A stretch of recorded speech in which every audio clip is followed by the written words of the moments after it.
After an eventful week following last Sunday's explosive claims by KwaZulu-Natal's police chief, the president's scheduled address this evening, or as the statement from the presidency said, he will be taking the nation into his confidence, has raised the already high stakes even further.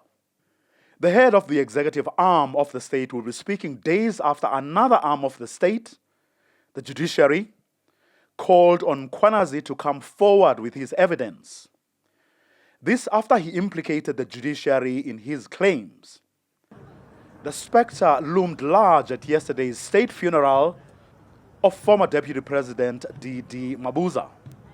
The judiciary is independent, and they rightfully had to, as the arm of the state, voice themselves out as part of what they've been implicated on, and we'll look into that. I'm a member of the GSC representing the executive, where if there is disciplinary processes, because as you see, a case in point, quite a number you'd have seen, when a judge is said to have done a wrong thing, they go through the tribunal, and that tribunal, the report finally goes to GSC. So there are processes, and then the Deputy Minister of Justice sits on the Magistrate Commission. So if a magistrate is said to have done wrong, they are reported and works with the magistrate, because the minister signs the final, when there are recommendations that they must be dismissed, the minister signs the final dismissal of a magistrate and notifies Parliament that we are saying we must dismiss. So those things I shouldn't comment, because I'm a player in the process. So if there is evidence of anyone, I'm going to have to be part of that and voice. And we do hope that we can. We want to protect our institution. Truly, that's all I can say. Where there's one person or two people that are doing wrong, let's deal with them and protect institutions.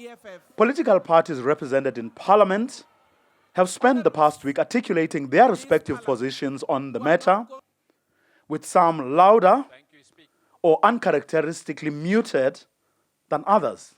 He must remove the Minister of Police to install the confidence of our people on SAPS. It is very important that the minister goes. He is very new on the job, but already it's messed up. And his interference right at the beginning, you saw and you'll realize that this is a man who came with vested interest into the institution. We want to build confidence of that institution, because it's important to fight crime.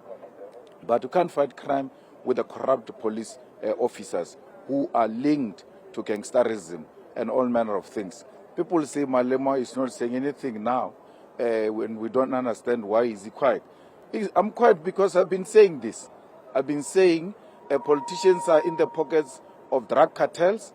Politicians are involved with gangsters, and that's why we cannot punish crime. President Ramaphosa's party is taking a more cautious stance. That is the EFF, we are ANC. So there's two sides to the story. Any intervention which does not reflect that will be inadequate. As much as there must be demonstrable desire to do something, but most importantly, it must be something that addresses the question of the equilibrium. Fellow South Africans.